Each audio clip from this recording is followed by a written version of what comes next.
Bonjour mes petits poussinous. Vous l'aurez compris, c'est cette phrase d'accroche qui a été retenue. Elle a été proposée par Ambre. Merci à tous ceux qui m'ont fait des propositions, mais presque tout avait un rapport avec le confinement, par exemple. Coucou mes petits confinés, etc.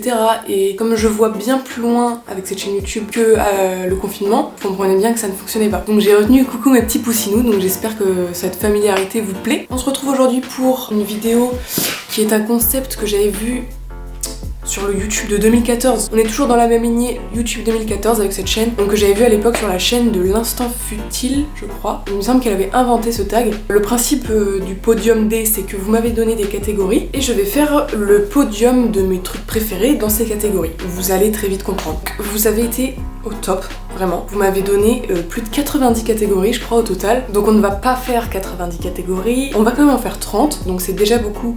Donc on ne va pas épiloguer. J'ai tout écrit dans mon petit carnet bullet journal et j'ai mis des couleurs pour faire des catégories parce que j'aime l'organisation. Les catégories sont au nombre de 5. On va commencer par la catégorie bouffe parce que vous êtes très nombreux à m'avoir posé des questions, connaître mes podiums de bouffe. On pourrait renommer cette catégorie on s'en bat les couilles, mais puisque ça a l'air de vous intéresser, c'est parti. Ensuite, une catégorie très intelligemment nommée autre, qui concerne les trucs que j'ai pas réussi à mettre dans les autres catégories. Une troisième catégorie toujours aussi intelligemment nommée, que j'ai nommée donc trucs culturels. Ensuite la catégorie musique et enfin la catégorie cinéma. Je m'excuse d'ores et déjà pour toutes les propositions qui n'ont pas été retenues, mais c'est tout simplement qu'il fallait choisir déjà, et puis souvent je n'avais pas de réponse parce que ce n'était tout simplement pas mon domaine du tout. Voilà, donc désolée, mais continuez à être aussi actifs, vraiment, vous m'avez régalé. On commence tout de suite avec la catégorie bouffe, comme je vous l'ai dit, avec tout d'abord le podium de mes bières préférées. En troisième position, j'ai mis la Guinness, mais uniquement la Guinness d'Irlande. Elle n'a pas du tout le même goût en France, je vous le confirme. Ensuite, en deuxième position, j'ai mis une bière un peu forte pour faire la meuf, j'ai mis la Barbare. Première position, j'ai mis la Despé Lime, c'est-à-dire la bière qu'on trouve à Beauregard, qui coule tel de l'or dans ma gorge.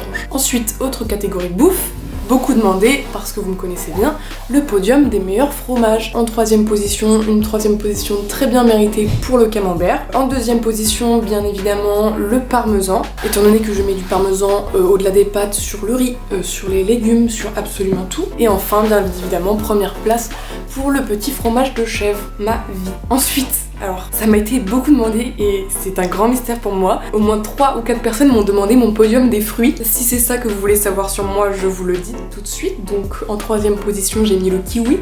En deuxième position, les framboises. Et en première position, les cerises. Voilà. Et enfin, bien évidemment, le podium de mes plats préférés. En troisième position, j'ai mis les penne au curry. En deuxième position, les spaghettis au poireau. Et en première position, les coudriers à la carbonara. Ensuite, nous passons à la catégorie autres, donc les trucs que je n'ai pas pu caser dans les autres catégories. Donc tout d'abord, on a le podium des pirates. J'adore cette idée, plusieurs d'entre vous m'ont donné. Donc en troisième place, j'ai mis Simbad. Alors c'est écrit Simbad le marin sur le film, mais c'est clairement un pirate et il est trop cool. En 2, j'ai mis John Silver, qui est le pirate de l'île au trésor, mais surtout de la planète au trésor, qui est un pirate cyborg, beaucoup trop cool. Et bien évidemment, la première place revient à Jack Sparrow. Ensuite, le podium des pays que j'ai visités, que j'ai préférés. En troisième place, je mets l'Italie. Deuxième place pour l'Indonésie. Et première place pour l'Irlande, tout simplement parce que c'est le pays que j'ai le plus visité en profondeur, dirons-nous, et que c'était tout très cool. Ensuite, le podium des meilleurs bars de Rueck. Alors, la troisième place revient au 23, tout simplement parce qu'ils sont ouverts le dimanche. La deuxième place revient au Lofel. Le Lofel est bien trop sous-coté. Et première place pour le Morito. Non, je plaisante, bien sûr. Première place pour le Broc Café. Nous passons maintenant à la catégorie trucs culturels qui ne sont ni de la musique ni du cinéma. On commence par les livres. Donc il faut savoir que je lis pas, très peu, très peu. Et surtout, je ne lis pas de la grande littérature, hein, pas du tout. Mais bon, il n'y a pas de sous-culture. Donc à la troisième place, j'ai mis Songe et la douceur, mais j'ai oublié le nom de l'autrice. De Clémentine Beauvais, c'est ça, oui. C'est une histoire d'amour somme toute classique, mais à l'intérieur du livre, c'est écrit de manière très bizarre, c'est-à-dire qu'il y a un petit paragraphe par-ci, un petit paragraphe par-là. C'est écrit de manière un peu étrange et ça donne vraiment ça donne vraiment quelque chose à la lecture, ça donne une idée des respirations et tout ça, enfin c'est vraiment intéressant comme manière d'organiser les pages, bref. Deuxième place de ce podium, j'ai mis Les crevettes ont le cœur dans la tête de Marion Michaud, qui est toujours pas de la grande littérature, hein, mais c'est vraiment, en fait c'est hilarant. J'ai vraiment tapé mes meilleures barres devant ce livre et c'est très feel good, c'est très sympa. La première place revient à La délicatesse de David Foikinos. Je n'ai pas fait mon top auteur préféré, tout simplement parce qu'il est très rare que je lise beaucoup de livres des mêmes auteurs, à part David Foikinos, donc qui est sûrement mon auteur préféré, et ça c'est vachement bien, voilà. Ensuite nous passons au podium de mes peintres préférés. En troisième position j'ai un peu triché, je sais pas si on le met dans la catégorie de peintre, mais je l'ai mis, j'ai mis Banksy. Vous pouvez constater que j'aime Banksy. À la deuxième place je mets Egon Schiele, que je ne connaissais pas du tout, et ma gentille maman m'avait offert un livre à propos de cette personne, et c'est tout à fait passionnant, et il est très fort. Et à la première place, bien évidemment, ce bon vieux Magritte qui a mon cœur à tout jamais. Ensuite le podium de mes pièces de théâtre préférées. Alors c'est pareil, je n'ai rien vu et rien lu par rapport notamment à mes très chers compatriotes qui sont en théâtre. Donc on m'avait dit pièces de théâtre lues et vues, mais j'ai décidé de mélanger les deux parce que sinon il y avait clairement pas matière. Donc en troisième position je voulais mettre une pièce de théâtre de Wadji Mouad, j'en ai lu que 2 donc j'ai mis Incendie. En deuxième position j'ai mis une pièce de théâtre que j'ai vue en L2 qui s'appelle Chroma. Mais qui l'a fait Salomé? Je ne sais plus du tout. Bruno Gélin, mise en scène de Bruno Gélin. Bizarrement je me rappelle pas du nom du metteur en scène, mais je me rappelle très bien du nom de l'acteur qui est Nicolas Fayolle. Et enfin la première place de mes pièces de théâtre préférées revient à J'appelle mes frères de Kémiri, que j'avais lu aussi en cours, et ça avait été la révélation, et j'avais même fait un petit scénario pour l'adapter en court-métrage. Mais comme tous les scénarios que j'écris, ça ne se fera jamais. On passe maintenant aux youtubeurs sous-cotés. La deuxième position revient à la chaîne du meufisme, le meufisme qui ne fait plus de vidéos, mais allez regarder quand même tout ce qu'ils ont pu faire, qui sont des espèces de petits courts-métrages sur la vie des meufs, et c'est très rigolo et très ludique. La deuxième place revient à Studio Vrac. Bon, ils font plus grand chose, je n'ai même pas regardé leurs séries qui sont sorties. C'est des sortes de jeux avec des gages et ça parle souvent de cinéma et tout ça, et c'est très marrant. Et la première place des chaînes YouTube sous-côté revient à mon pote Émile et sa chaîne Vendrille qu'il fait avec son amie Sandra. Allez voir la chaîne Vendrille. C'en est tout des trucs culturels, donc on passe maintenant à la catégorie musique avec une première catégorie qui est mon podium des albums de rap. La personne qui m'avait proposé cette catégorie m'a mis entre parenthèses ne me déçois pas. Alors mon cher Franck, c'est évident que je vais te décevoir, je te préviens en avance. La troisième place revient à Deux frères de PNL que j'ai découvert très récemment, genre il y a 2-3 mois, et donc ça fait 2-3 mois que je suis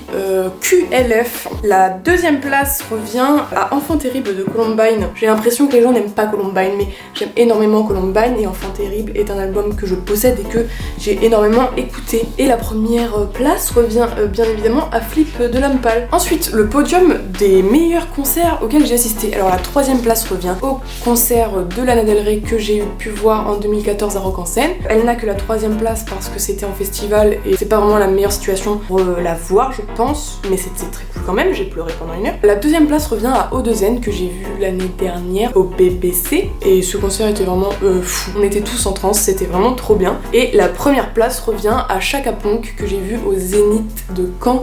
Je sais plus, c'était en 2018 ou 2017, et pareil, c'était la grosse folie. Je pense que j'ai jamais autant sué de ma vie entière. Ensuite, le podium des meilleurs festivals. La troisième place revient à Cidre et Dragon, qui vient d'être annoncé annulé. La deuxième place revient à Heather and Rock, que j'ai fait avec mon cousin l'été dernier, qui se trouve à Yzeure-sur-Creuse, si je ne dis pas de bêtises. Et c'est un petit festival très cool et très détente. Et la première place revient évidemment à Beauregard, que je fais tous les ans depuis 2013. Ensuite, le podium des chansons de Lana Del Rey. C'est la petite aparté, hein. Je pense que la plupart des gens n'en auront encore plus rien à foutre que mes fruits préférés, mais je transmets quand même que la troisième position revient à California du dernier album Norman fucking Rockwell. La deuxième place revient à The Blackest Day dans l'album Honeymoon, et la première place revient à Ride dans l'extension de Paradise Edition de l'album Born to Die. Voilà. Et enfin, le podium de mes sons du moment. Donc la troisième position de mes sons du moment revient à un rappeur, mon rappeur à ma manière, hein, qui s'appelle Fiskara. Je n'en avais jamais entendu parler. Et c'est une chanson qui s'appelle Nana. J'aimerais l'écouter. Internet. J'ai serré la main de Nana, elle m'a demandé pourquoi je lui faisais pas la bise. Et vu comme t'es magnétique, tu dois en soulever des mers, Nana. Nana, je suis assis, c'est fou. Ensuite, la deuxième place revient à Donna Lewis et sa chanson I Love You Always Forever, qui n'est pas du tout récente bien sûr, mais voilà. Je redécouvre les classiques et c'est top.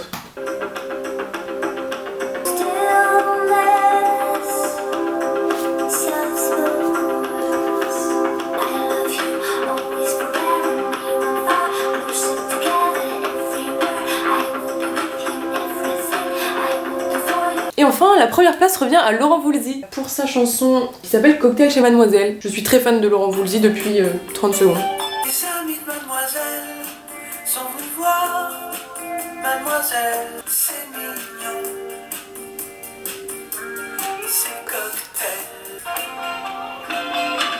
Voilà, c'est tout pour la catégorie musique. On entre dans le vif du sujet avec la catégorie cinéma. Merci de ne pas contester mes choix parce que je fais des études de cinéma, donc j'ai le monopole du bon goût. On commence donc avec une catégorie qui n'est pas du cinéma puisque c'est la catégorie série. Je vais vraiment rien vous faire découvrir sur ce coup-là, mais bon, il faut être honnête, c'est le podium de mes séries préférées. Troisième place pour Kaamelott, voilà, vive la France. Deuxième place pour Game of Thrones, c'est une petite série, je sais pas si vous en avez entendu parler, mais c'est cool. Et la première place revient à How I Met Your Mother. Ensuite, le podium des films à regarder en streaming. Alors, j'ai considéré que tout le monde avait à peu près Netflix, donc j'ai mis le podium de 3 films qui se trouvent sur Netflix et qui sont très cool. En troisième position, j'ai mis Whiplash. En deuxième position, les films Kill Bill sont toujours sur Netflix. Alors qu'attendez-vous pour les regarder? Ce sont les meilleurs films de Tarantino. D'ailleurs, j'avais la catégorie meilleurs films de Tarantino, je l'ai pas prise, mais les Kill Bill sont les meilleurs Tarantino. Et première place pour The Lobster,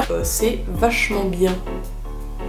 Voilà, je sais très bien vendre les films, je suis vraiment très forte pour ça. Ensuite, on reste un peu dans la même vibe avec les meilleurs films Netflix Originals, avec une troisième place pour Okja de Bong Joon-ho.